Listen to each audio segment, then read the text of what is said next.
Hello, my friend. Welcome to your sleep story. My name is Stephen Dalton, and it's my great privilege to be the voice that you listen to as you go to sleep tonight. Tonight's story was written way back in the late 1800s. It's called The Selfish Giant, written by the great Oscar Wilde, a fellow Irishman who wrote this beautiful story for his own children. To make things extra cozy for you, as I read the story, you will hear the comforting sound of a crackling fire in the background, and you can imagine that I'm telling you this story in a cozy, warm room. As always, if the video helps you, please do hit the like button, even if it's in the morning when you wake up. And I'd love to know what you think of this reading, and even request other favorite stories of yours in the comments section.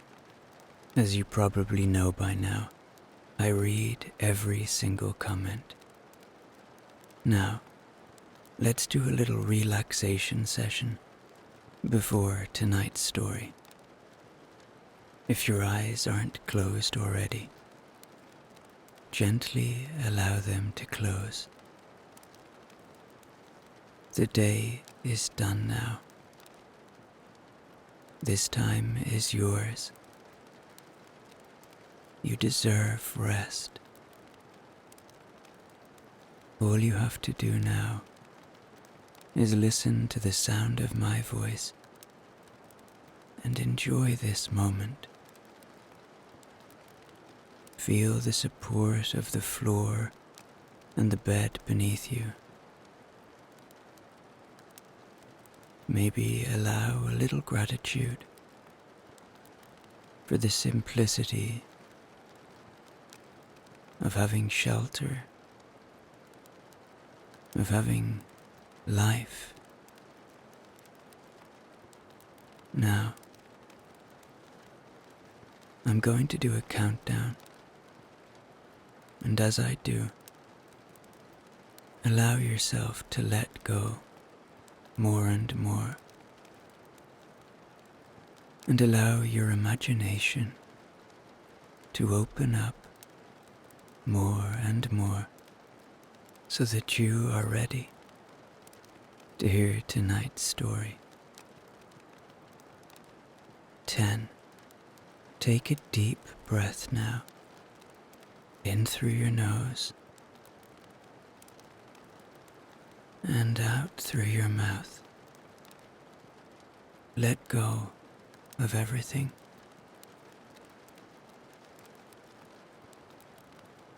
9.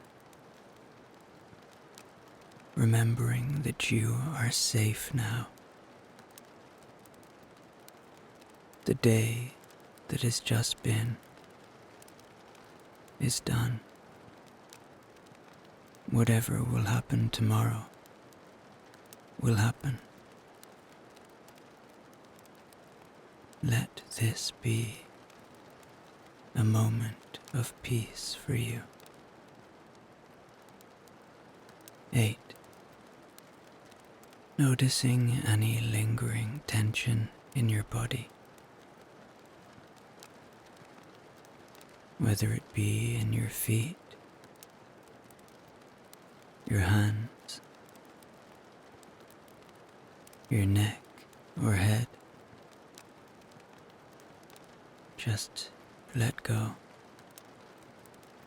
7. Whatever thoughts are still around, don't fight them. Just acknowledge them. Notice them for what they are. And then let them go. 6. Imagine those thoughts like passing clouds in a night sky. They pass and once they clear, you can see the stars above. 5. Remember, you are being kind to yourself by investing in this moment of rest. You deserve this. You are safe. 4. Taking another deep breath now. In through your nose and out through your mouth. Letting go of everything that isn't useful. 3. Feeling so relaxed now.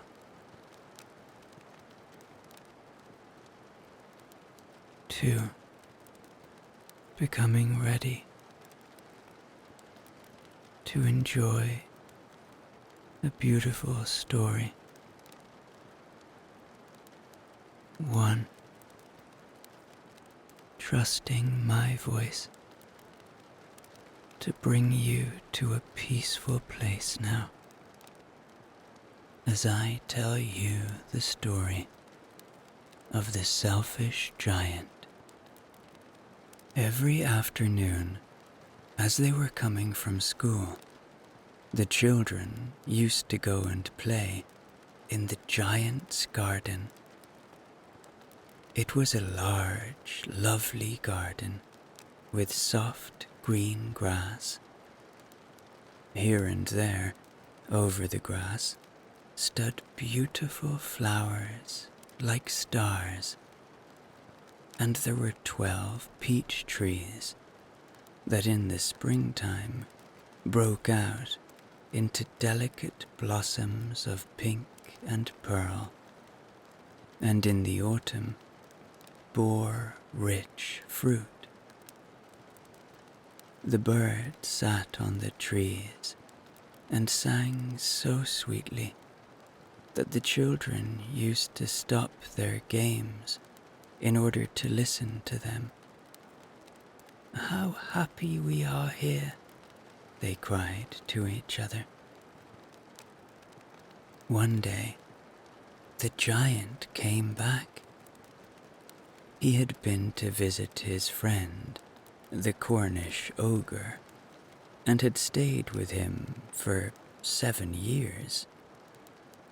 After the 7 years were over, he had said all that he had to say, for his conversation was limited, and he determined to return to his own castle. When he arrived, he saw the children playing in the garden. "What are you doing there?" he cried in a very gruff voice, and the children ran away. "My own garden is my own garden," said the giant. "Anyone can understand that, and I will allow nobody to play in it but myself." So he built a high wall all around it and put up a notice board. "Trespassers will be prosecuted." He was a very selfish giant.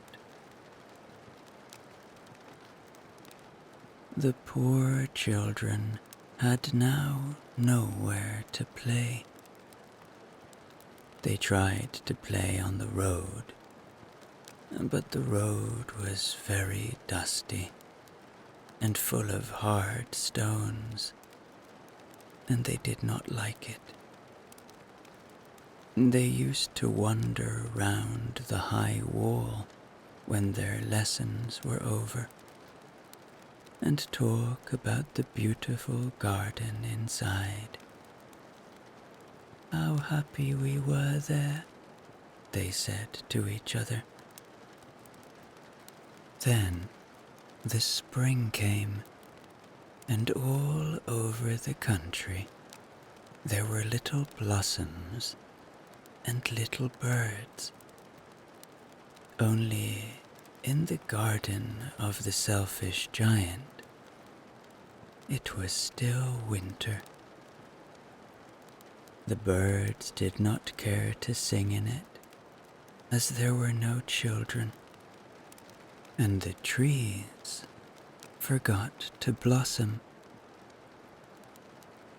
Once a beautiful flower put its head out from the grass, but when it saw the notice board, it was so sorry for the children that it slipped back into the ground again and went off to sleep.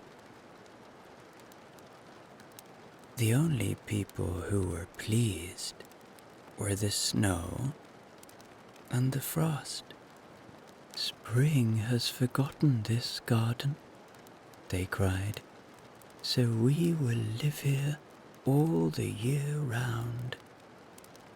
The snow covered up the grass with her great white cloak, and the frost painted all the trees silver. Then they invited the north wind to stay with them, and he came.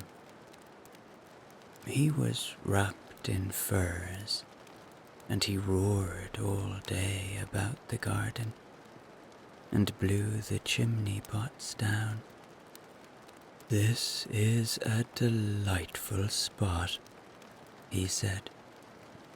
"We must ask the hail on a visit." So the hail came. Every day, for 3 hours, he rattled on the roof of the castle till he broke most of the slates, and then he ran round and round the garden as fast as he could go. He was dressed in grey, and his breath was like ice. "I cannot understand why the spring is so late in coming," said the selfish giant, as he sat at the window and looked out at his cold white garden. "I hope there will be a change in the weather." But the spring never came, nor the summer. The autumn gave golden fruit to every garden, but to the giant's garden she gave none. "He is too selfish," she said. So it was always winter there, and the north wind, and the hail, and the frost, and the snow danced about through the trees. One morning, the giant was lying awake in bed when he heard some lovely music. It sounded so sweet to his ears that he thought it must be the king's musicians passing by. It was really only a little linnet singing outside his window. But it was so long since he had heard a bird sing in his garden that it seemed to him to be the most beautiful music in the world. Then the hail stopped dancing over his head, and the north wind ceased roaring, and a delicious perfume came to him through the open casement. "I believe the spring has come at last," said the giant, and he jumped out of bed and looked out. What did he see? He saw a most wonderful sight. Through a little hole in the wall, the children had crept in, and they were sitting in the branches of the trees. In every tree that he could see, there was a little child, and the trees were so glad to have the children back again that they had covered themselves with blossoms and were waving their arms gently above the children's heads. The birds were flying about and twittering with delight, and the flowers were looking up through the green grass and laughing. It was a lovely scene. Only in one corner it was still winter. It was the farthest corner of the garden, and in it was standing a little boy. He was so small that he could not reach up to the branches of the tree, and he was wandering all round it, crying bitterly. The poor tree was still quite covered with frost and snow, and the north wind was blowing and roaring above it. "Climb up, little boy," said the tree, and it bent its branches down as low as it could. But the boy was too tiny, and the giant's heart melted as he looked out. "How selfish I have been," he said. "Now I know why the spring would not come here. I will put the poor little boy on the top of the tree, and then I will knock down the wall, and my garden shall be the children's playground forever and ever." He was really very sorry for what he had done. So he crept downstairs and opened the front door quite softly and went out into the garden. But when the children saw him, they were so frightened that they all ran away. and the garden became winter again. Only the little boy did not run, for his eyes were so full of tears that he did not see the giant coming. And the giant stole up behind him and took him gently in his hand and put him up into the tree.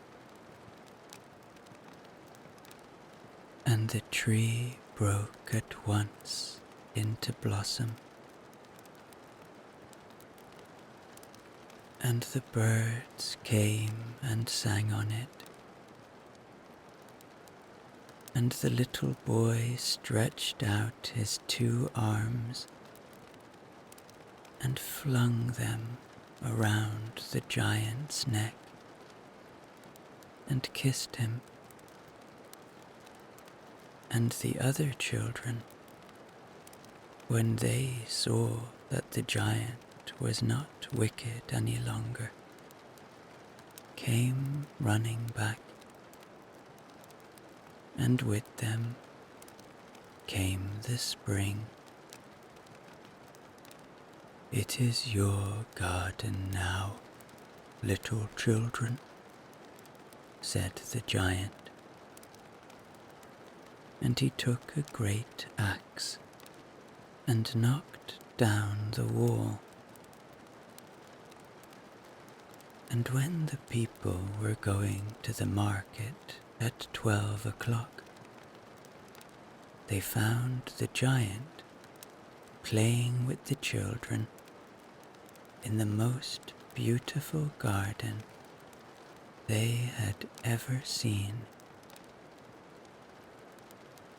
All day long they played, and in the evening they came to the giant to bid him goodbye. "But where is your little companion?" he said. "The boy I put into the tree." The giant loved him the best, because he had kissed him. "We don't know," answered the children.